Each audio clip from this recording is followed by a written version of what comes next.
gente evoluiu, a gente aprendeu a viver em sociedade e viu que isso era benéfico, né? Por isso que a gente está até hoje aí vivendo em sociedade. Quando a gente, por exemplo, pensa nos ancestrais, eles saíam para caçar. Qual foi o principal problema no começo da vida em sociedade? Comunicação. A gente estava até falando do Elon Musk que vai mandar 100 pessoas aí diferentes, né? Então, comunicação. Como que você ia pegar os nossos ancestrais, um virar para o outro e falar assim, imagina que eles estão caçando, e aí, por exemplo, a presa está fugindo e um outro predador maior, um tigre dente de sabre, que aqui na América Latina até 35 mil anos atrás eu sei que tinha, né? Tá vindo aqui, não dava para o nosso ancestral virar e falar, ô galera, fudeu, ó, o negócio ali, pega a direita aí. Entendi. Não rolava. Então, o comportamento mais rápido, intuitivo, era de fato um comportamento não verbal, né? É por isso que, você, por exemplo, você pega cientistas que são referências mundiais na área do estudo das emoções, né? Antônio Damasio. Tem aqui no Brasil um grande divulgador científico, o Dr. Pedro Calabres, canal Neurovox e tal. Ele sempre referencia o Damasio, fala da neurobiologia das emoções. Eles vão falar, as microexpressões faciais, elas provavelmente não perderam e não perderão a sua função como herança do nosso passado, né, do nosso processo evolutivo, pelo simples fato de que elas são muito práticas. Né? Eu não preciso te falar, meu, corre pra lá que tá dando merda aqui, já tomamos tiro. Se é numa situação que a gente tá num shopping, alguma coisa, meu, corre pra lá. Não, se ouvir um barulho, o primeiro cara que tá aqui vai virar assim pra você. Você já, meu, deu merda. É, lógico. Corro, entendeu? Então, o comportamento não verbal ele é totalmente associado a processos adaptativos. Então, como eu te falei, para falar de microexpressão facial, meu, é falar do Darwin, e aí não tem como afirmar que não há herança genética e que não tem uma relação orgânica, né? Claro que existe uma influência social, cultural muito grande, eu vou falar daqui a pouco, mas eu entrei nessa barriga para falar da pesquisa dos psiquiatras, do Haggard e Isaacs, na década de 60, que eles começam a fagulha que o pessoal fala do Paul Ekman, que o Paul Ekman vai pegar depois e vai desenvolver o FACS, e por aí vai, que até chega em mim hoje. Você tá falando do FACS, né? Isso. Fiz o curso do Alberto, minha memória não foge muito. Então, na década de 66, o Haggard e Isaacs, dois psicólogos, né, o artigo deles, se eu não me engano, é Micromomentary Facial Expressions, o nome do artigo. Em 66, na verdade, eles percebem um evento muito curioso. Eles atendem os pacientes da ala psiquiátrica, né? E os pacientes falam que estão bem. Ah, tá tudo bem e tal. Recebe alta, se mata. No mesmo fim de semana. Os caras recebem alta, comete suicídio. Ah, pô, meu, o que tá acontecendo? Na entrevista, o cara fala que tá tudo bem. A gente tá tratando o cara aí meses. O que acontece? Vamos botar uma tape aqui, vamos gravar esses caras, a expressão deles. Assim, out of nowhere. Os caras pegaram, tipo, meu, tivemos essa ideia, vamos fazer, vamos. Nada, a gente gera um paper aí para mostrar que pelo menos não tem relação nenhuma. Exatamente. Aí eles vão lá e deixam a tape e começam a gravar. O que eles percebem? E isso foi um trabalho do caralho, velho. Porque pensa, era em filme, fotofilme. Então eles tinham que ir frame por frame com o binóculo, com o microscópiozinho. Pra poder ver o que estava acontecendo. Eles viam, por exemplo, alterações que ocorriam em 1/4 de segundo, que eram o que eles chamavam de caretas micromomentâneas. Eles falam disso no começo. Então, por exemplo, o cara falava que estava bem e ele fazia uma careta micromomentânea negativa. Tipo, eu tô falando com você, não, eu tô bem. Entendi. Tristeza. Você pensou em cometer suicídio? Não. Felicidade. No contexto, que a gente sempre fala de linguagem corporal, que ela necessita de contexto, no contexto não fazia sentido aquela emoção estar ali. Mas aí o cara tava misturando o negócio de linguagem corporal com o negócio da avaliação da desonestidade também, né? É um princípio ali, é um pioneirismo nisso aí, porque até então não tinha nada disso. Entendi. Né? E eles chamam isso ali de micromomentâneas e por muito tempo vai ficar esse nome, micromomentâneas e tal. Porque só era detectado num framezinho ali. Não, e não tinha uma pesquisa, porque o Darwin vai lá, isso aí no finalzinho do século XIX, o Darwin cria ele cria um projeto ali, né, com colaboradores, que ele faz o seguinte, ele começa a perceber nas andanças que ele vai, em vários locais que ele vai, tanto onde ele mora, em outras terras, que, por exemplo, o comportamento de gatos, macacos e cachorros facialmente é muito parecido com o ser humano. Ele vai lá e fala assim, por exemplo, numa briga de bar, o sujeito empurra o outro, ele tá alterado, o que ele faz? Ô, meu irmão, sei o quê? O gato e o cachorro, você puxa a comida dele, né? Ele vai ter esse comportamento. Ele fala, aí o Darwin faz assim, será que tem relação? Porque se em teoria todo mundo veio de um ancestral em comum, em teoria, a gente poderia ter isso aí no nosso processo evolutivo, empareado com outros animais. Então Darwin lança essa semente. E ele vai lá e fala, olha, se for uma relação, são comportamentos momentâneos. Entendi. Associados à sobrevivência, à manutenção da vida social. Ele vai lá e pontua brilhantemente isso no livro chamado A Expressão das Emoções nos Homens e nos Animais. Então ele fala isso lá atrás Em 66, o Haggard e Isaacs mexe nesse negócio aí, nesse artigo que eu te falei. E aí, no finalzinho da década de 60, você tem Sylvan Tompkins, que é um psicólogo, professor universitário de psicologia. E ele começa a ganhar a vida dele aos finais de semana, né, para corroborar o salário, sendo, na verdade, o olho bom em apostas de corridas de cavalo. Olha só. Como que ele acertava as corridas de cavalo? Ele analisava a expressão facial dos corredores. Não, dos corredores. Só faltava falar que era do cavalo, aí ferrou. Nessa época não tinha o Equifax. Não, pô, o cara tá valendo tempo mesmo, né, cara? Ó, o pé de pano ali tá chique. Não. Ele analisava a expressão para avaliar quem estava mais confiante, né? E isso era assim, era no primeiro momento, tal, bacana. Aí ele pensa assim, vou fazer um artigo, será que eu consigo catalogar isso? Tipo assim, tá, existem expressões faciais. Quais? Quantas? O que é? Quantas emoções são? E aí ele começa a criar ali um sisteminha, né? Que ele divide em 7, que a gente vai falar também depois das 7, né? E ele faz um estudo com bombeiros, acho que são 27 bombeiros, se eu não me engano. Para esses 27 bombeiros, ele mostra rostos de várias nacionalidades diferentes, fazendo 7 expressões emocionais diferentes. Raiva, desprezo, medo, nojo. E ele percebe um high agreement, né? Um alto nível de concordância.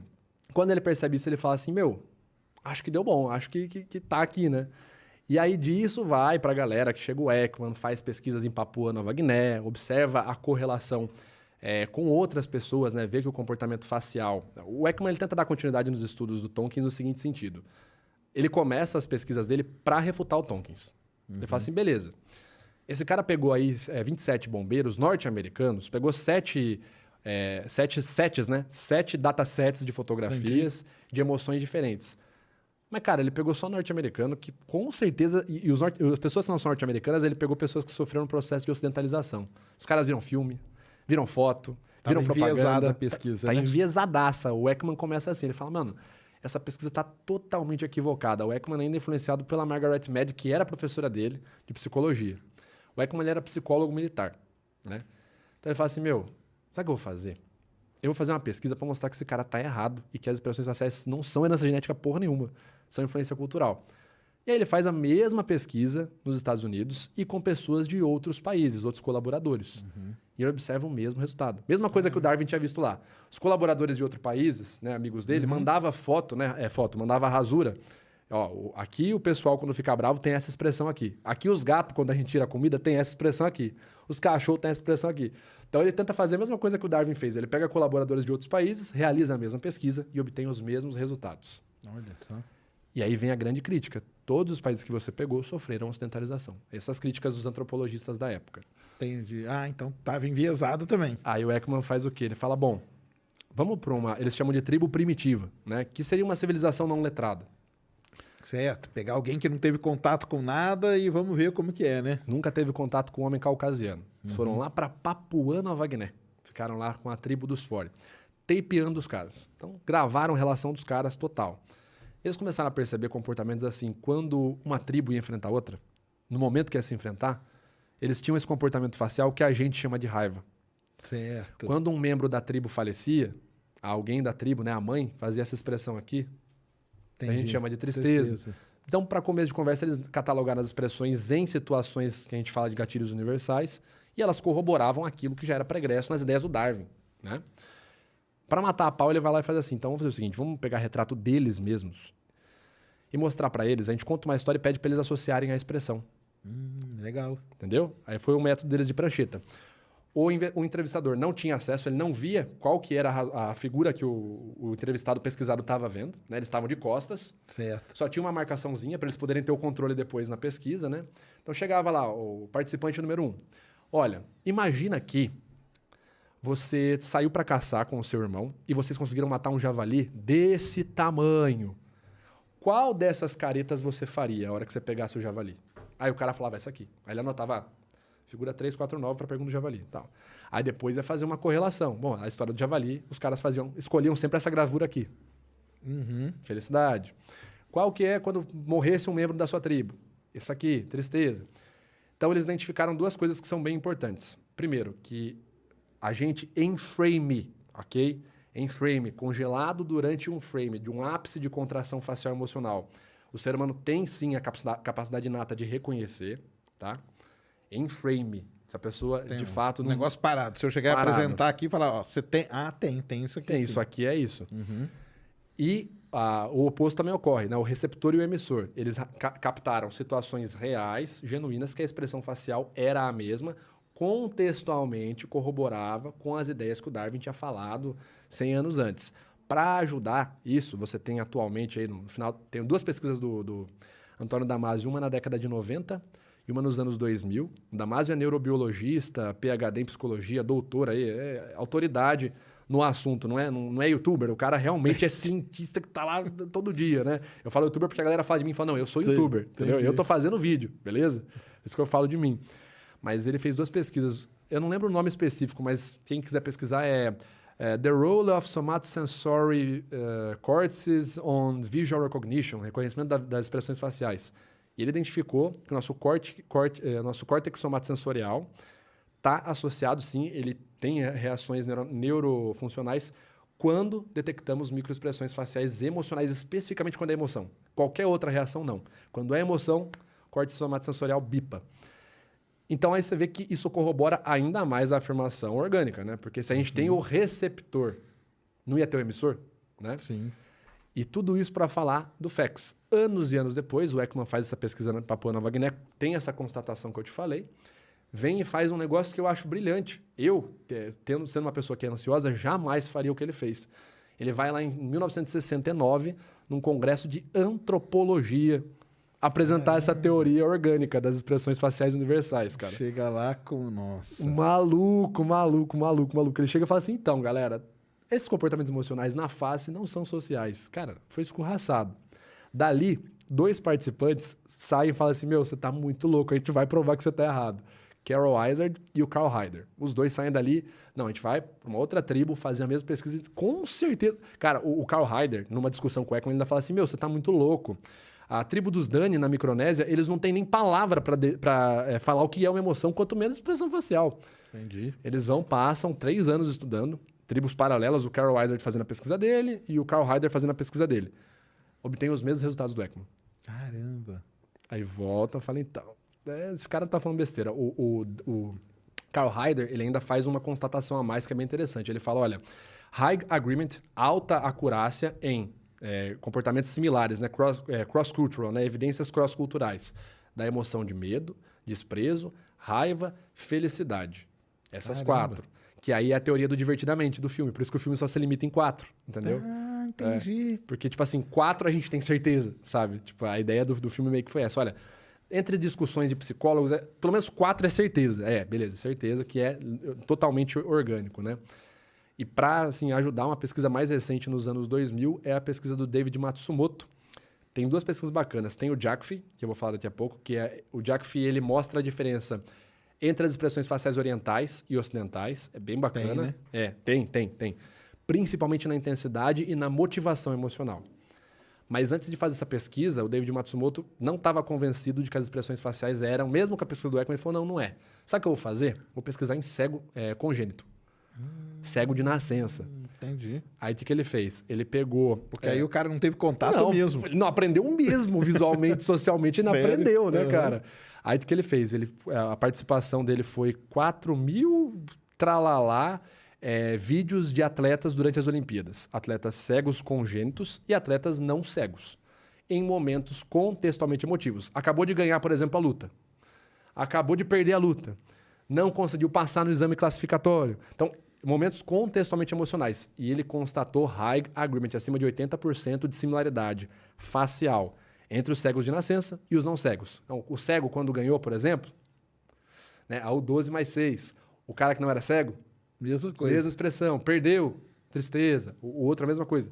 Essa pesquisa foi muito importante para, de fato, mostrar, né, as evidências que a gente tem bem sólidas das microexpressões faciais emocionais. Porque eu falei, microexpressão facial emocional, evento momentâneo, cientificamente é bem sólido. E a minha opinião pessoal é um grande equívoco falar que não existe evidência para isso. Né? Falar que não existe evidência de que as microexpressões faciais são uma resposta emocional orgânica. Tem muita gente que fala que não tem. Como que é? Tem a minoria. Existe? Na verdade, é a minoria. Certo. Tem uma pesquisa chamada... É a minoria mesmo, cara. A minoria mesmo. Quem quiser... tipo o aquecimento global, então. Exato. Tipo, 97% concordam. Isso. Tem e aí aparece um 3%, cientista que falou que não. E esse cara tá falando alguma coisa que ele sabe de alguma coisa. Ele sabe um segredo aí que não tem Quer ver? jeito. Tem um artigo chamado What Scientists Who Study Emotion Agree About. Esse é um artigo que ele tenta ser bem isento. Ele fala, mano, você acha que aí... Vamos fazer o seguinte, vamos pegar o que todo mundo acha, né? E aí legal o critério. Como que foi? Escolheram a esmo? Não. Eles pegaram 250 cientistas, primeiro critério. Você tinha que ter publicado 5 ou mais publicações científicas na área da ciência das emoções, da psicologia, nos últimos 8 anos, em jornais peer-reviewed, né? Revisado por pares. Não é qualquer... o cara... O Metaforando fez... Não. Você é cientista... Não é videozinho no YouTube, né? Não é. Eu tô me zoando. Eu mesmo tô me zoando. Não, são cientistas... Trabalharam, submeteram os seus papers para pesquisas revisadas por pares e tiveram os papers publicados, tá?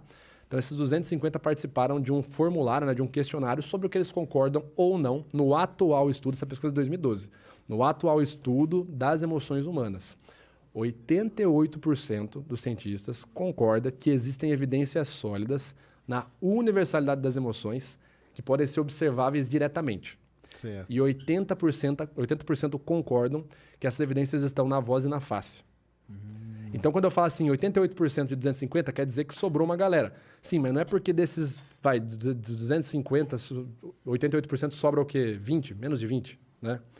Não é porque um desses 20 foi lá e gravou um vídeo falando, olha, expressão facial, que esse cara tá falando a verdade e que muito menos ele tá em consonância com o que a classe dele, com o que a maioria da classe dele apresenta, tá?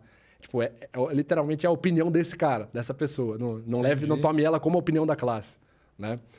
Mas, cara, é isso. Tem uma galera que às vezes fala, é social, não existe evidência. Cara, como não existe evidência? Como não existe? Foi muito estudado, né? Eu tô citando papers aqui, a pessoa não precisa acreditar no Metaforando, só ver as fontes, cara. Tipo, eu fiz um vídeo de 3 horas de duração no Metadata Podcast, que chama Microexpressões Faciais são pseudociência? Porque, de fato, eu nunca vi ninguém falando que não são. Porque, assim, é tão batido, é tão, tipo, ok, é um comportamento... Mas por que não é? Por que não é? E aí a gente fez esse processo de responder isso ao inverso. Tipo, vamos tentar pensar ao contrário. Se fosse, o que seriam as afirmações? Tá, a afirmação não é pseudocientífica. A gente está falando do processo evolutivo. Então, você quer refutar o Darwin para começo de conversa, já está estranho essa conversa aí. Entendi. Mas cara, às vezes a gente recebe umas críticas aí sim, cara. Vira e mexe, né? A gente recebe. Aparece. Chegou a comida. Quer comer ao vivo ou quer? Cara, como que você costuma fazer? Pra mim tanto faz, cara. Vambora. Pode pôr. Então, porque aí esse é o microexpressões faciais, né? Que é uma das três áreas. Essa aí, então, ela é bem consolidada. Bem consolidada. Para pessoal... falar, é um comportamento momentâneo e não quer dizer nada. Isso que é o bacana. Eu identifiquei uma microexpressão de raiva. Tá, é raiva pelo quê? Não, é raiva. Só é uma raiva mesmo. Mas isso aí também é meio natural da gente saber que todo mundo faz, né? Todo mundo passa por isso, né? É meio óbvio, não precisa de muita coisa, né? É meio óbvio mesmo, né?